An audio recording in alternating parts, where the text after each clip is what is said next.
Nithya Ramachandra from the NR Sports Show. This is episode 934. I'm joined by a really, really special guest. His name is Jojo Reyes. He's a former MLB pitcher. He also played in the KBO League, which we'll get to. The KBO League is really amazing to watch, and also played in the majors. He played for the Braves, Bluejays, Orioles, Angels, and the Marlins. So really looking forward to this interview. And Jojo Reyes, welcome to the show. Again, thank you again for coming on. And how are you and your family doing today? Thank you for having me. It's always fun to talk about baseball, especially after the Braves won the World Series. Yeah. So I want to ask you about your childhood growing up, and obviously you were born in California. And what was it like growing up as a kid there in California? And when did you get interested in the game of baseball? And who would you say your biggest role model was in that? I started playing baseball, right around 5 years old. Growing up, I played every sport, football, basketball, little roller hockey here and there. But, I played everything and always had the love for baseball. So I always went back to baseball. My dad coached me all the way up through high school. So, he's probably the biggest role model that I had in baseball, just showing me what hard work is all about and, achieving those goals that were set out. Yeah. So while you're growing up as a kid, who did you look up to in the majors? Who was your favorite player that you looked up to in the majors? Actually, the Braves were my team growing up just because they were on TBS. So, when you get home at 3 o'clock or 4 o'clock, they're on TV. So, the Cubs and the Braves were always on TV when I got home from school. But, I always wanted to watch the Braves and, they were my favorite team. Yeah, so tell our fans, whoever's tuning in right now, actually, please tune in. We're live on Spreaker, Spotify, iHeartRadio, so please tune in. But I want to tell our fans about. I'm just curious because in this generations of players or parents love kids when they play multiple sports, learning different aspects of each sport. And for you, what was it like just to play every sport and get to learn before choosing that one sport that you like? I think it just helps with being athletic. It gives you a well-rounded, aspect of being athletic, learning multiple movements, and I think you kind of figure out what you really love, by playing multiple sports. You're not just hooked on one sport and maybe mom and dad are forcing you to one sport. So, maybe you fall in love with one that you always go back to. And, that was a big key for me. Like I said, I grew up playing football and everything. And I just always loved baseball. It was my love.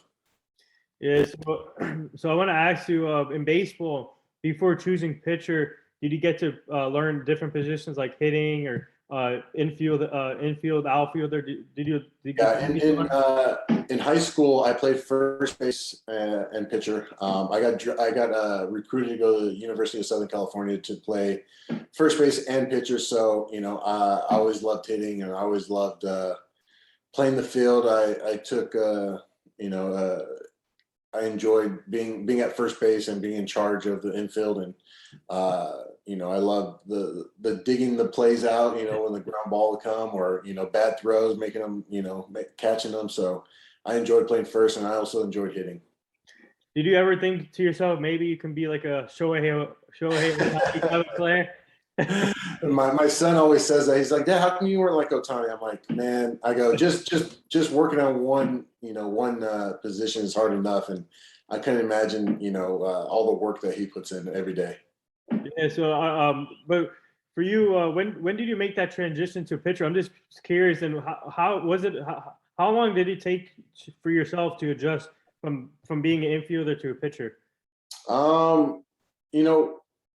You kind of know when you get drafted that, where you're going to be. I was a little stronger pitcher, so, I had an idea that that's what I was going to do.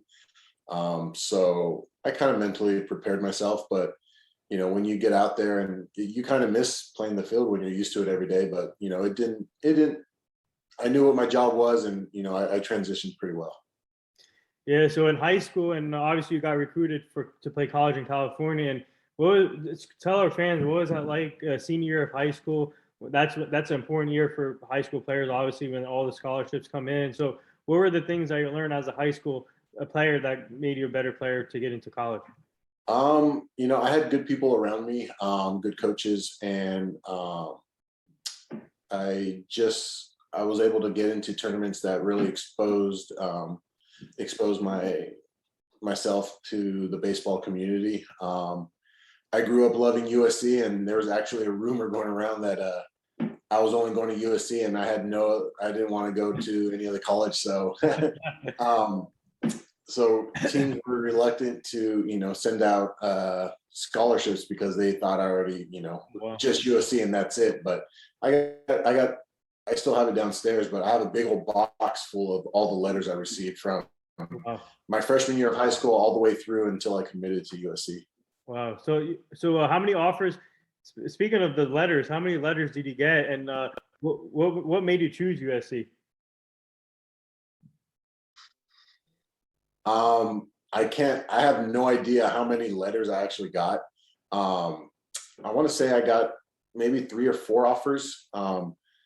But my heart, it was a rumor that I wanted just to go to USC, but that was my goal. I grew up loving USC, watching USC football, just the tradition that USC has in baseball really attracted me, and I just grew up loving it, being from California. So that's where I wanted to go.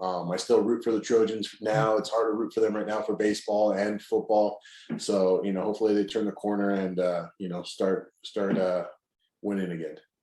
So while you were in high school, obviously now in baseball, you're allowed to go to the draft from high school before going to college or whatever, and go to college and go to the draft again. But for you, while you were in high school, did you guys think to the process, maybe I can come out of high school to go through the draft, or were you always intended to go to college first? No, well, obviously, the college thing comes first. So you want to commit to a college and commit to that. And so if that day of Major League Baseball never comes, or professional baseball never comes, then you have at the very least you have college, and you'll have an education, and that was always the plan. And the icing on the cake is professional baseball. So explain what was your college career like playing at USC? Obviously, the I never played at USC. I got drafted out of high school. Yeah, I got drafted out of high school. Yeah. So tell our fans about your draft process, and obviously getting drafted by the Atlanta Braves, the team that you looked up to, and what was that like, waiting for your name to be called with your family, and obviously finally once you got your name called by the Atlanta Braves, a great franchise, and what was that like for you? So we had an idea. We in high school we have advisors, not agents. So my advisor was talking to teams and trying to get an idea. Excuse me. And we had a plan of possibly if I didn't fall in a certain round, then I would pursue my college career. The day before the draft, we heard rumblings of possibly the Braves drafting me. I was still in school in California. We started a little later, so I still had maybe a week and a half of school left. So I was in a classroom and my cell phone rang, and I had to tell the teacher, I said, I gotta go answer this, and walked outside. It was my advisor, and he's like, hey, Braves want to know if they take you tomorrow in this pick, will you sign? And it all worked out, and I said, yep, I'll do it. So the next day, you're just waiting for your name to get called, see if it really happens. And we had a little breakfast party at my pitching coach's house. He's like a second dad to me. So we cooked up a bunch of ribeye steaks and eggs, and had family over. And at that time it wasn't on TV, so it was just on the computer. You kind of have to follow it, refresh the computer and whatnot. And my name got called, and I was really excited. That's awesome. And for you, tell our fans, what was the feeling like once you got drafted, and this feeling relieved that the Atlanta Braves came calling, and were there any other teams interested? But how grateful are you just to be? I think later on I found out that the Dodgers wanted to draft me in it was their first pick, but I want to say it was like the high third round. That was their first pick that they could draft. So I heard that they wanted to possibly draft me. During that season, Tommy Lasorda came out and watched me pitch, and had a pretty good game. And so that's the only thing I heard. I really didn't hear much after that. I really didn't care. my name got called. My team was the Braves, and I was very excited that a dream came true, and the beginning of hard work was just starting. Yeah. So obviously you went to the minors before. So take us through, what did you learn in the minors as a pitcher, and take us in the next part to this question. Tell our fans, what was it feeling like once you got the call up to be in the majors? It's a learning process because you go from high school playing 2 games a week to playing every day. In rookie ball, where I first started, we had every Sunday off. You're not that lucky once you leave rookie ball where you're working every day. You kind of figure out that baseball is, yes, it's fun, it's a game, but it's also a job. You're getting paid to do a kid's game, so you have to learn that how your body reacts, what workouts work for you to be on the field every day. Unfortunately, my second year in 2004, it was my first full season in the minor leagues. I had Tommy John halfway through the season, so I had to know how to deal with injuries. I was never injured, so that was one thing, is listening to your body and preparing yourself every day to be able to pitch. Yeah, so obviously you just mentioned you weren't injured, and man, JoJo, I'm a Yankee fan, and obviously you played for the Bluejays and Orioles, and you were a great pitcher in the American League East, and obviously I want to get to that shutout game you had with the Blue Jays, the complete game shutout. I want to get to that later on, but for you, what would you tell today's pitchers how to stay healthy? Because some of these pitchers go down easily now. For example, Justin Verlander, he's coming off of Tommy John, and you see all these other pitchers getting injured easily. What did you do in your career to help yourself out not to get injured like that? Unfortunately, when I had my Tommy John, Dr. Andrews told me, he's like, everybody's like, it's like a ticking time bomb. Everybody has their time, maybe your time never comes, but unfortunately it's just, there's really, how can I say this? Yes, you prepare yourself day in and day out, but I think if Tommy John's going to happen, if it's supposed to happen to you, it's going to happen. You try to do, your arm exercises, your weightlifting, your running, to prolong that, that injury. But I think at the same time, it's almost inevitable for somebody to think, maybe I won't have Tommy John, but, hopefully nobody has Tommy John, but, that's not the case nowadays, where, you hear of all the Tommy John cases. All right, I'm gonna before we go any further into your career, I gotta ask you this: do you think there should be a Hall of Fame for doctors? Because Dr. James Andrews is one of the best sports. I think he's the only one that would be in it. Yeah. He actually did 2 surgeries on me. He did a Tommy John and an ACL surgery on me. Wow. Okay. Wow. Yeah, I mean, if there was a Hall of Fame thing, he'll be in it right away, first ballot.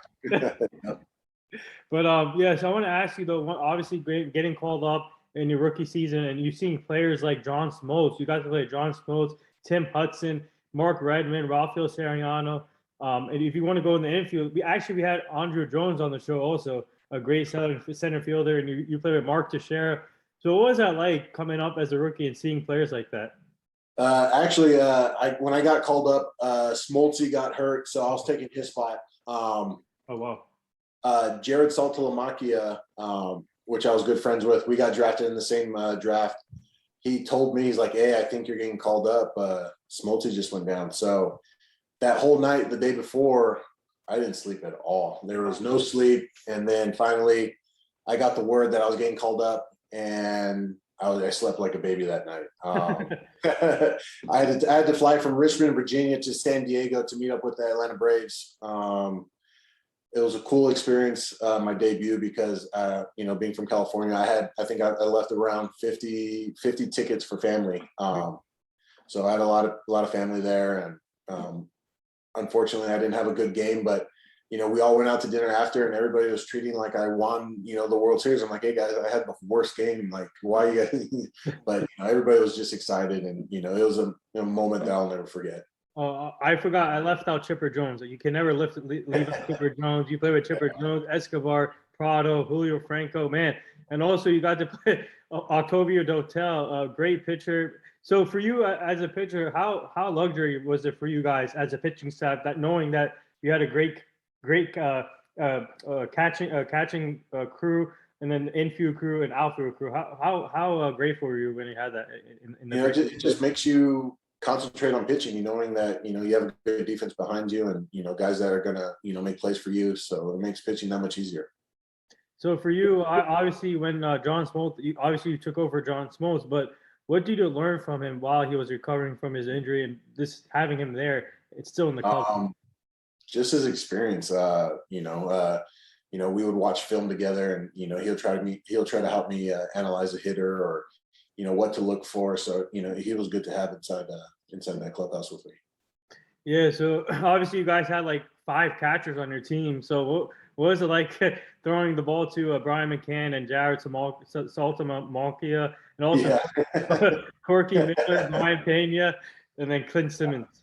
I really like, me and Salty, we got drafted together. So, we came up together. So we knew how I knew how he caught, and I knew how I pitched. So, it worked out. He knew how I wanted to throw a game. But obviously it was a learning experience going to the major leagues. It's a lot different from, the minor leagues where, in AAA, a hitter gets called up and he fits into the 8 spot, where he's hitting cleanup in the minor leagues. So, the competition is just unbelievable at that major league level. So, I had good catchers.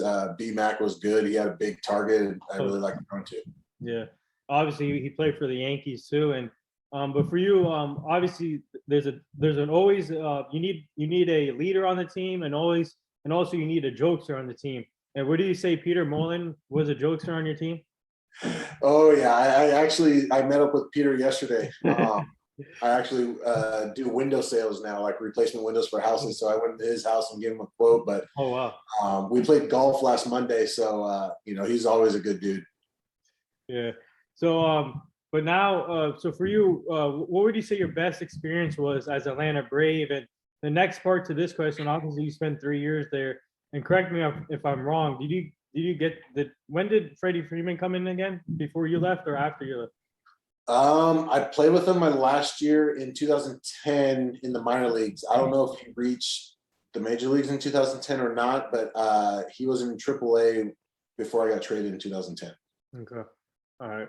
Yeah. So what would you say your best moment was, or best experience was as Atlanta Brave in your career? Getting that first win, I think, getting that monkey off the bat and getting your first win is, always memorable. Yeah. So now moving on to your career, obviously you spend a lot of team playing with a lot of teams in your career. And how hard was it for you and your family moving from team to team? And obviously it's a business, so players move around all the time. But for you, how did you take that in your career? Just knowing where I was going to be, where's my family going to live? Where am I going to play? Or, that was the hard part, of course, just for my wife, setting up a new place during the season of, what apartment are we going to rent? What's around? Who's on the team? I don't know anybody on the team, so she was really the backbone of helping me out through the career, just making life easy at home.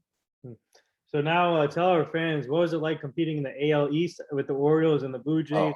Obviously, Yankees, Red Sox, Rays, even the Rays. And what was that like? Because I think that's one of the toughest divisions in my opinion. They call it the Beast of the East. It's definitely the hardest league to pitch in. All the stadiums, the ball just flies out. Yeah. It's funny because during that year when we had interleague play, when we went to go play somewhere, I was like, man, this is way different. It's just, it's a big difference. It's, I don't know if it's more of a mind game than not. But definitely the Beast of the East is the hardest league to pitch in.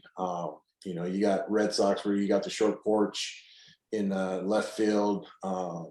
In Baltimore, the ball flies. In Toronto, the ball flies inside the Rogers Center. So, it's definitely a tough league. Speaking of interleague play, when you were on the mound every 5th day or whatever you pitched, were you looking forward to hitting also? Yeah, I still had that first baseman mentality. I still wanted to hit. I took good BP. I would hit homers at BP, and the coolest moment during BP was in San Francisco. I actually hit one into the Bay, Wow. and I got a standing ovation after that round of BP. So it was pretty cool. Man, you hit it over into the water? Yeah. Yeah, that's crazy. Wow, that's a huge ballpark also. Yeah. Yes. Yeah, so I want to ask you now, obviously playing in Toronto, Canada, north of the border, and the Blue Jays, obviously I'm a Yankee fan, but I have tons of respect for the Blue Jays, the way they play the game. Great franchise. It's a great, Canada is a great area. So for you, what was that like playing in Canada, and take us through that shutout game you had? It was definitely a different experience, just going out of the country, having to change money to live every day. That was something, some experience to deal with. But we had fun time in Toronto. It was more of a city life living. We lived in a high-rise hotel, so that was something. Taking the dogs out every night to go to the bathroom. So it was just a different experience. But that somebody asked me the other day, what was your most memorable moment at MLB? I said that shutout, and that shutout I threw against the Indians. And my son's all into baseball, so he'll pull up games on YouTube that I pitched in and watch. But going through that little skid of not being able to win a game and being able to throw 9 innings. I think I gave up 1 run, so it wasn't a shutout, but just being able to throw nine innings in a major league game, and that's something to accomplish at itself. But to really get that monkey off my back and get that win was, it was an awesome moment, because even the fans and my teammates were behind me and wanted me to get that win. So it was a very fun experience. So I'm just curious, at any point of that game, did you have to call off the manager saying, no, I'm staying in, or did he let you go? No. I think there was either 2 games before I threw against the Astros. I threw 7 innings, no runs. My pitch count was really low, and he pulled me.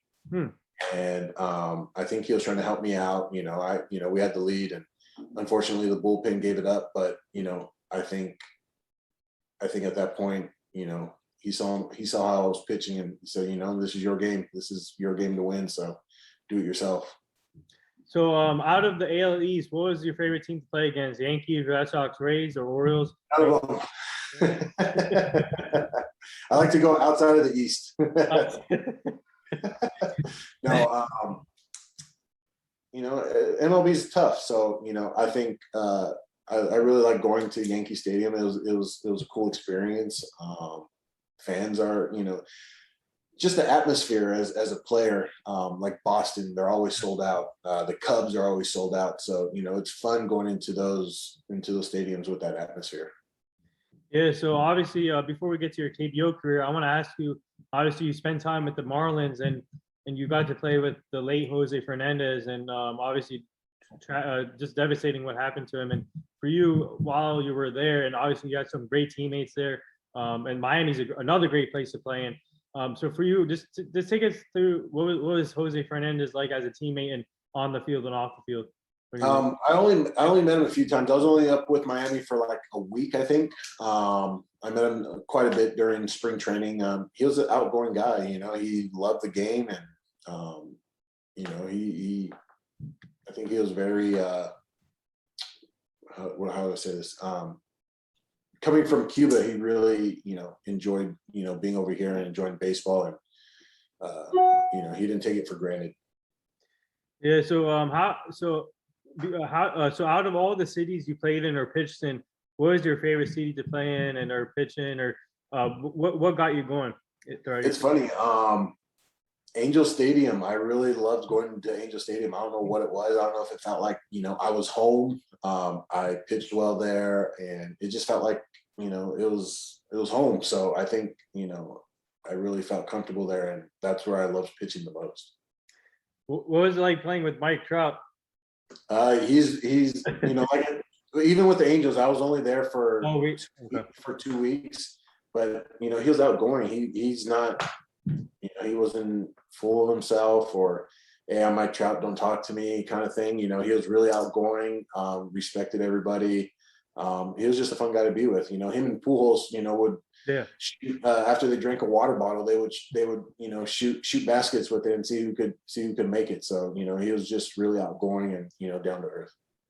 Yeah. So now so how did the KBO thing come about? And obviously, it's a great league in Japan league, and whoever doesn't know about that, everybody should be checking that out. And obviously, during the pandemic, they had it on live TV. We got to watch it live. And what was it like, the experience like pitching there? And how long did it take you to adjust from going from the US and going to Japan? Yeah. After 2011 season, I was with the Pirates. I got hurt, wasn't able to get up to the major leagues. I signed with the Angels. Me and my agent, we were talking to Korean teams, but the Angels came and offered me a minor league contract. Obviously major leagues is my first goal. So, we didn't have nothing in writing with Korea. So, I wanted to finalize a deal with the Angels, signed a minor league deal.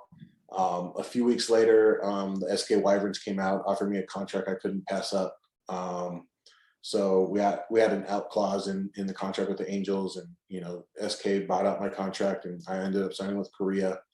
But it was definitely a culture shock. It's a lot different culture. They almost felt like their baseball was like kind of like the military,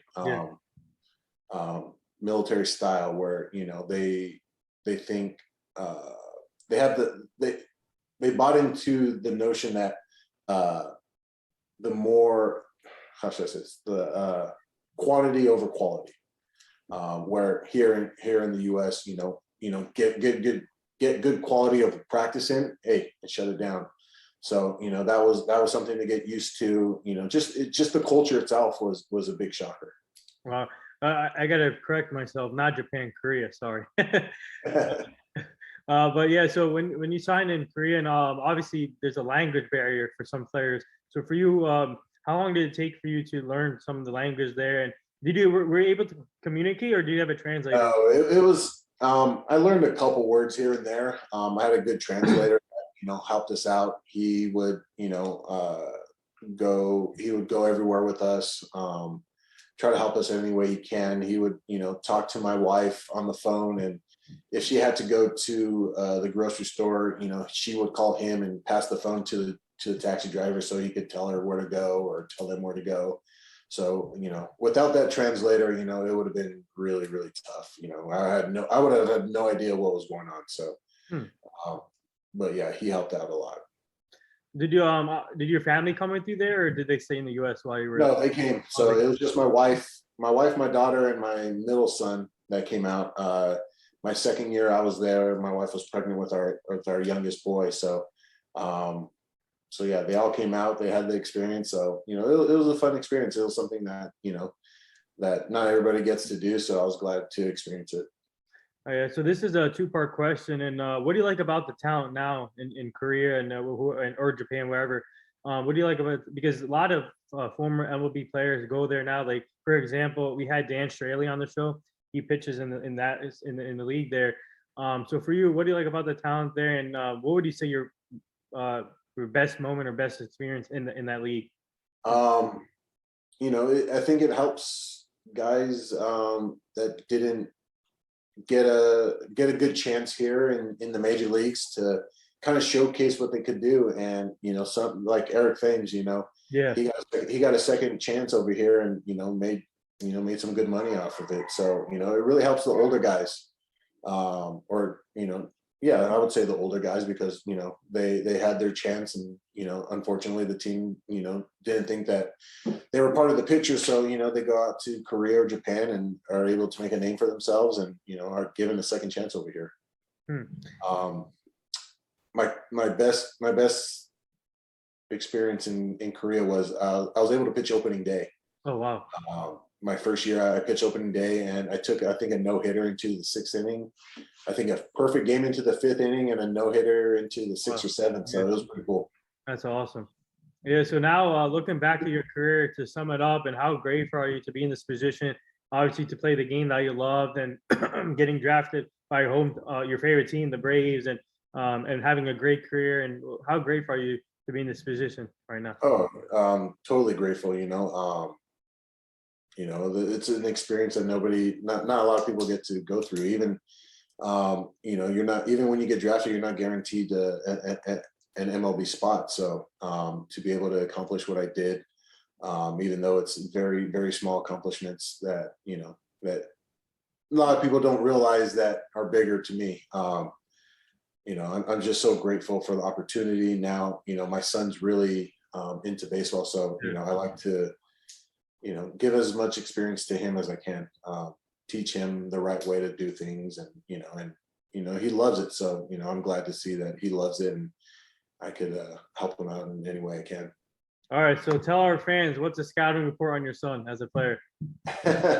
He's only 10, so Okay. yeah, he's only 10, but he loves it. He's a lefty. He plays first base. He pitches left, bats left. So if you go tell him to go work out for 2 hours outside, he's ready to go. So that's all I could ask for. I don't pressure him to go play or anything like that. And if he could, he would play all day. So for you, do you miss playing the game baseball? Obviously, but watching the game now from a different side, and do you think you can still pitch? Is there a comeback possible for you? No, it was funny. I was joking with my wife. After I retired, I became a police officer for 3 years in California. Oh wow. I didn't at the time. I didn't miss baseball. I miss hanging out with the guys. The life, lifestyle that comes with it, like being in the dugout, being in the clubhouse with the guys, and just joking around.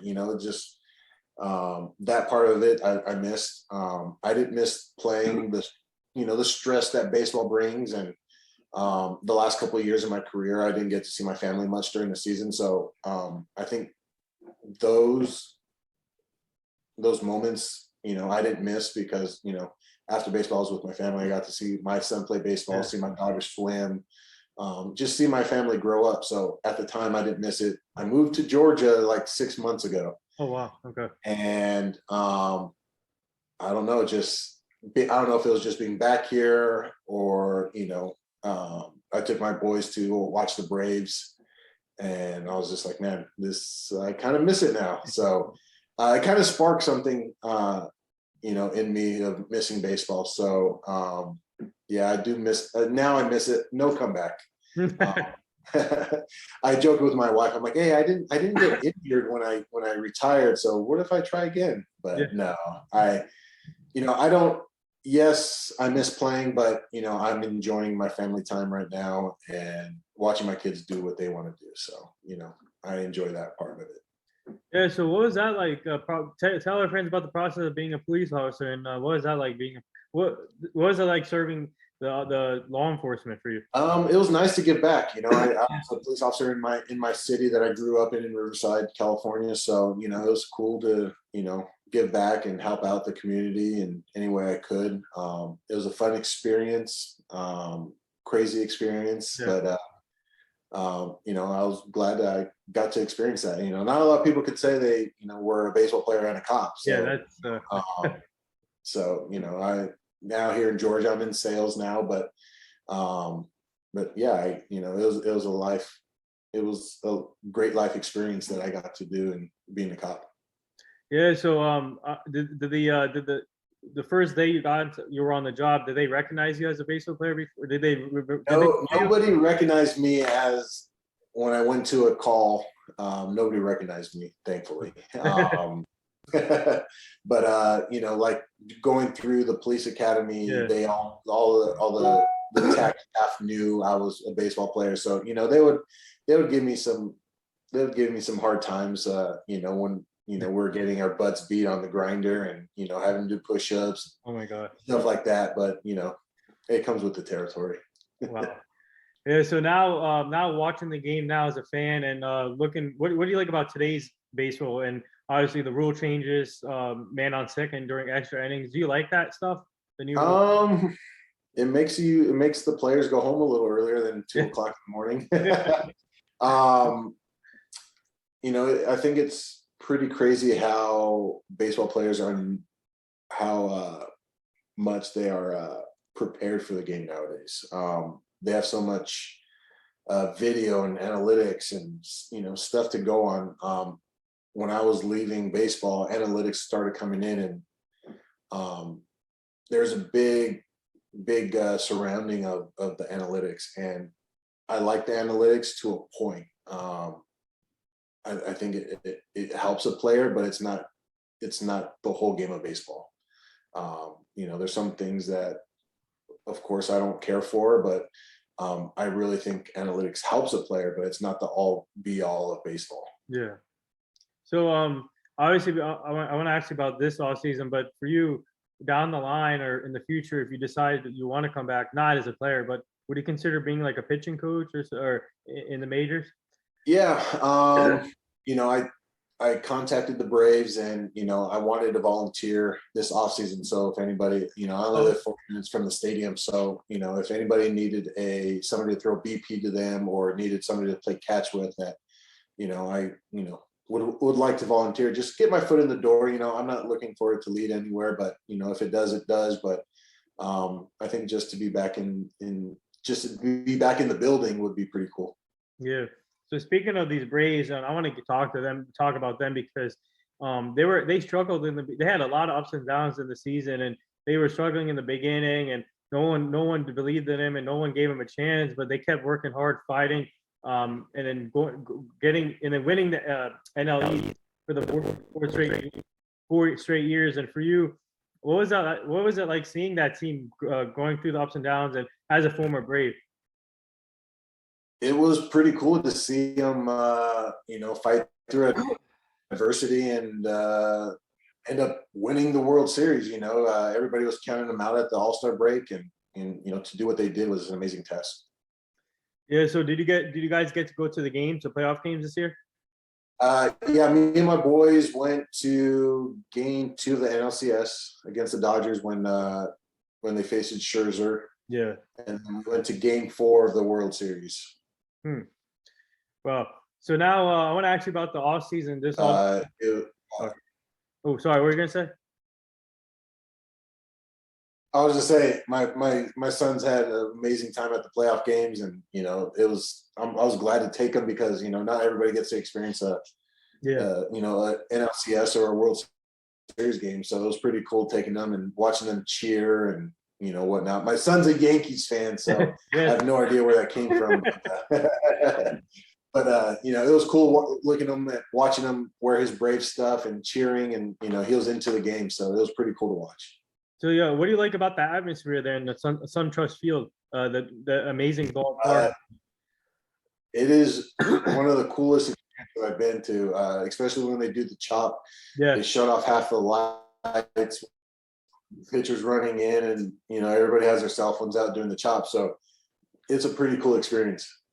Yeah. So obviously this off season is going to be a crazy one. Obviously a lot of questions with the CBA whether or not they're going to agree to it before December 1st. But this offseason will be crazy because the Braves, obviously Freddie Freeman is a free agent. And do you think there's going to be a lot? Do you think there can be a lot of movement this offseason before December 1st? I think they need to sign Freddie. I think that's the number one goal. He's like a Chipper Jones. He's that face of that franchise, and fans love him. And I think they need to work hard at signing him back. I think they are. I don't think they want him to walk at all. But yeah, it'll be interesting to see what they do with all the free agents that they had that they brought over at the break. So it'll be interesting to see.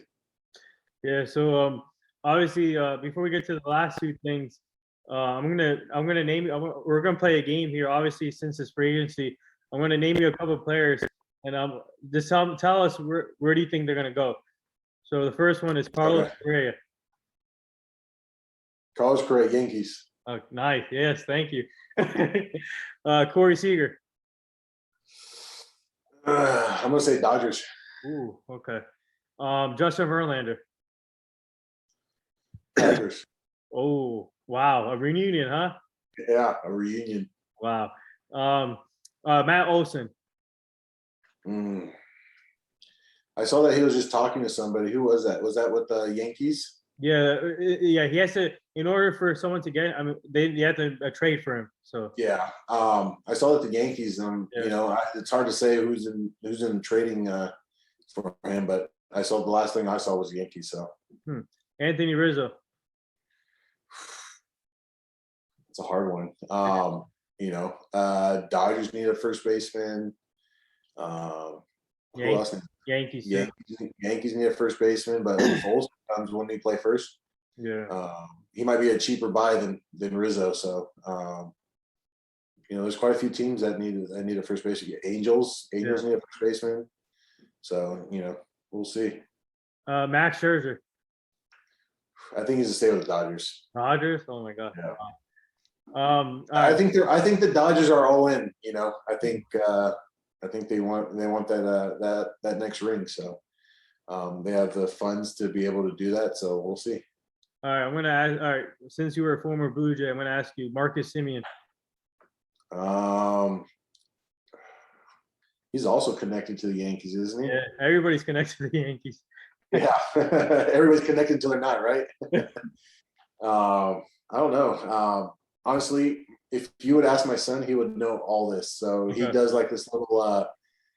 He does this little baseball class where it kind of teaches them how to do sports broadcasting. So they talk twice a week, and they go over all this stuff. So he knows a lot more than baseball. I follow baseball, but I don't follow it to know where everybody's going. So when I hear where somebody went, that's when I find out. All right, so all right, outside of Peter Moylan, funniest teammate that you play with? How do you beat Peter? Yeah. Trying to think. He's not a player, but Eddie Perez is pretty funny. Eduardo Perez, you talking about? No, Eddie Perez. Eddie Perez. Right. Yeah, Eddie Perez, the coach for the Braves. Oh, okay. When I was with the Braves, he was the bullpen coach, but he would do like this little voice, like we would be standing out in BP, and he'd go, Jojo. and like it sounds like it's coming from the stands, and no matter if it was somebody new, everybody would be like, who is that? Wow. So no, he's a funny guy, and I still keep in contact with him every once in a while. So yeah. So the last two things here before we let you go, our team is part of this foundation. It's called the Hugh Jackson Foundation. He's a former NFL coach. He's now the offensive coordinator of Tennessee State with Eddie George, and we're trying to help him prevent human trafficking, making sure the community stays safe, the kids stay safe. So we'll send you the foundation so you can go check it out. Yeah, for sure. And the last thing here, would you like to say anything to all the nurses, doctors, and all the essential workers right now? Yeah, first responders. So, thank you for, thank you everybody for what they're doing. It's a hard time right now for all first responders and all doctors and nurses. So, just keep up the battle. Yeah, and we got to say thank you for your service too. Thank you. Yeah, so there it is. That wraps up episode 934 with former MLB KBO pitcher Jojo Reyes. Go follow him on all social media formats. What a great career. Like I said, man, he played with a lot of great teams, and now he's obviously used to be a cop, and now he does a lot of great things off the field. And I just want to say thank you for joining the show, Jojo. This was awesome, and keep up the great work. And hopefully we can have you back on the show at some point down the line so you can meet the full team. But like I said, keep it up, and thank you again. Yeah, thank you. It's always fun to talk baseball and relish on the accomplishments that I had. So thank you again for having me. Yeah, no problem. All right.